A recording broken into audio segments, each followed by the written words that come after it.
उज्जैन दुष्कर्म मामले में बड़ी खबर सामने आई है। घटना के एक आरोपी को पुलिस ने गिरफ्तार किया। आरोपी नानाखेड़ा थाना क्षेत्र का है। जानकारी अनुसार अभी एक ही आरोपी है। दरअसल पुलिस आरोपी को लेकर जीवनखेड़ी क्षेत्र में मौका मुआयना दिखाने पहुंची थी, जहां से आरोपी ने भागने का प्रयास किया, लेकिन वह दीवार से टकरा कर घायल हो गया। वहीं 2 पुलिसकर्मी भी घायल हो गए। पुलिस अभिरक्षा में आरोपी को जिला अस्पताल उपचार के लिए ले गए हैं। क्या नाम है और इसे कहां ले गए थे और किस प्रकार से ये घटना हुई है? ये भरत सोनी उर्फ मेवाड़ा है और ये इसने ही उस नाबालिग बच्ची के साथ दरिंदगी की थी, जिसको साइबर टेक्निक के हिसाब से पकड़ा गया था। आज हम लोग जीवनखेड़ी में जिस स्थान पे इसने बलात्कार किया था उस स्थान पे ले जाकर घटनास्थल का नक्शा मौका और जो पीड़िता थे उसके सारे कपड़े फटा गए थे, जिसकी जब्ती करने के लिए हम लोग गए थे। वहाँ पर इसने जैसे ही देखा कि पुलिस जो है अपने काम में लगी तो इसने छुड़ा करके भागने का प्रयास किया। पुलिस ने इनका पीछा किया तो ये वहाँ उससे सीमेंटेड रोड है उससे टकरा के गिरे, जिससे इनको चोट आई है और उसके कारण इनको ये चोट लगी है। और इसमें हमारे 2 पुलिसकर्मी भी जो हैं उनको भी चोट हुई है, जिसमें एक प्रधान आरक्षक सुनील है और एक हमारे साइबर के उप निरीक्षक जो है प्रीतेश जी, उनको भी चोटें आई हैं। सर बताएं। उज्जैन जिले में 25 तारीख को महाकाल थाना अंतर्गत एक घटनाक्रम हुआ था, जिसकी विवेचना SIT के द्वारा की जा रही थी। इसमें आज जो है आरोपी की गिरफ्तारी कर ली गई है। आरोपी तक पहुंचने में एक मुखबिर है जिन्होंने काफ़ी सहयोग किया। इसके अलावा जो हमारा टेक्निकल डेटा था, जिसके बेसिस पर हमने 5 और लोगों से पूछताछ की थी, उनको भी इस विवेचना का पार्ट बनाया गया। इसमें कितने लोग घायल हुए हैं? कुछ पुलिसकर्मी भी घायल हुए हैं। इसमें 2 पुलिसकर्मी घायल हुए हैं, खासकर जब वो घटनास्थल को रिक्रिएट करने के लिए जा रहे थे और आरोपी ने भी भागने का प्रयास किया, जिसमें वो चोटें लगी। सर इसमें बच्ची की क्या कुछ जानकारी आ रही? बच्ची की हेल्थ बहुत स्टेबल है, वाइटल्स उसके ठीक है और जल्दी रिकवर कर लेगी। पेरेंट्स भी, जो उसके माता पिता हैं और उसके जो दादाजी जो वहाँ से चले हैं, वो भी जल्दी उससे मिल पाएंगे। सर बच्ची को गोद में लिया था।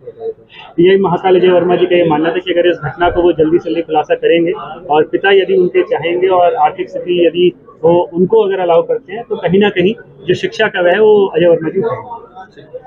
रिपोर्ट के बेसिस पे ही कायमी हुई है और पहले ही मैं बता चुका हूं कि 24 को सतना से चली है, 25 को ये घटनाक्रम हुआ है, जो लगभग 4 से 5 घंटे के अंतराल का उज्जैन में होने का है।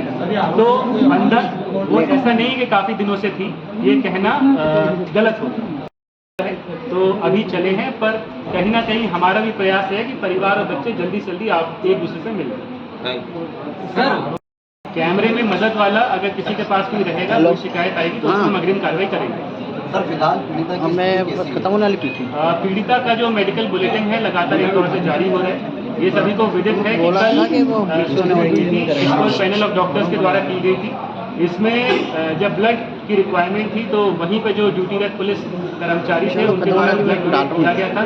इसके अलावा कुछ वॉलंटियर्स ने भी ब्लड डोनेट किया था। अगर आज की बात की जाए तो बच्ची स्टेबल है, रिकवर कर रही है और कहीं ना कहीं देखा जाए बात जो नॉर्मल रिएक्शंस किसी के होने चाहिए जो घटना से पहले उसके थे, वे उस प्रकार के जो रिएक्शंस है वो आ रहे। जिस तरह खुलासे में अहम यदि देखा जाए तो कहीं ना कहीं जो पूरी टीम थी, जो पिछले 2.5 दिन से लगातार दिन रात काम कर रही थी, वो थी। इसके अलावा उज्जैन की मीडिया थी जिसने लगातार हमारा सपोर्ट किया। इसके अलावा जनता थी जिसके बारे में एक नैरेटिव फैलाने की कोशिश की गई कि कहीं भी किसी भी व्यक्ति ने उसका सहयोग या सहायता नहीं की। पर जब हम लोगों ने बैकट्रैक किया, इन्वेस्टिगेशन का पार्ट जब वो बना, तो जितने भी मोहल्ले के लोग थे, कई बार उनको फाइनेंशियल मदद की, किसी ने 50 दिया, किसी ने 100 दिया। ये ज़रूर है कि इससे अच्छा हो सकता था, संभव था, पर लोगों ने इसमें मदद भी काफ़ी की है। तो इसमें उज्जैन के समस्त जो जागरूक नागरिक हैं उनको बहुत बहुत आभार कि उन्होंने लगातार पुलिस पर भरोसा बनाए रखा और हमारी पूरी टीम का जिसने दिन रात प्रयास किया और जल्दी से जल्दी इस जो आरोपी है उसको जीरो डाउन किया और आज हम स्थिति में पहुँच गए। सर कुछ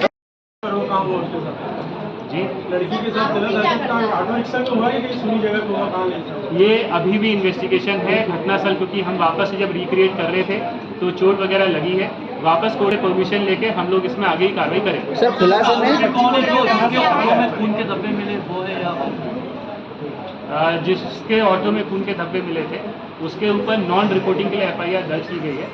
जो हमारा आरोपी है वो अलग है। सर कुछ और लोगों को भी हिरासत में लेकर पूछताछ की जा रही है। इसमें हिरासत ना इस्तेमाल करते हुए जो हमारे पास टेक्निकल साक्ष्य थे, घटना दिनांक, घटना समय, घटनास्थल पे जितने भी लोगों से बच्ची ने संपर्क स्थापित किया, बातचीत की, उन सभी के हमने विस्तृत कथन लिए हैं और ये सब हमारे विवेचना का भाग होंगे और अभियोजन में कहीं ना कहीं सहयोग करेंगे। जो सुप्रीम कोर्ट गाइडलाइंस है उसमें नाम देने का अनुमति नहीं है। सर अहम कड़ी क्या था सर? अहम कड़ी की खुलासे की माँ के साथ भी गलत हुआ है।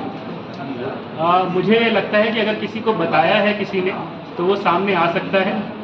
किसी ने इस तरीके की बात नहीं कही है। मुझे जहाँ तक पता है अस्पताल में सिर्फ एक बात कही गई थी कि मेरी माँ छोड़ के चली गई है, और सतना से भी जो वेरीफाई हुआ है कि उसकी माँ घर काफ़ी साल पहले, लगभग 5-6 साल पहले छोड़ के जा चुकी है।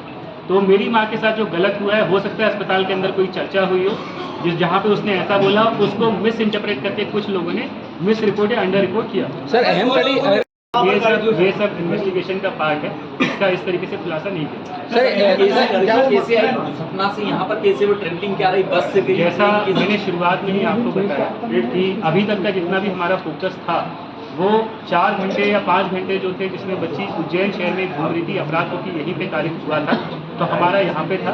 बच्ची के द्वारा इनिशियली जो बताया गया था कि वो बस से आई है, उसको हम क्रॉस चेक करेंगे, वेरीफाई करेंगे, उसका जो पूरा रूट है वो यहाँ से कैसे पहुँची, गाँव से कैसे निकली, उसके लिए सतना पुलिस हमारे साथ कोऑपरेट कर रही है, कोऑर्डिनेट कर रही है। और सतना पुलिस के यहाँ भी क्योंकि 363 की कायमी है वो वहाँ से चल रही है, तो इसे कल तक जितनी भी इसकी फॉर्मेलिटी है उसको हम कंप्लीट करेंगे। सर दोनों के नाम संख्या 2 है, कुल आरोपियों की संख्या क्या है?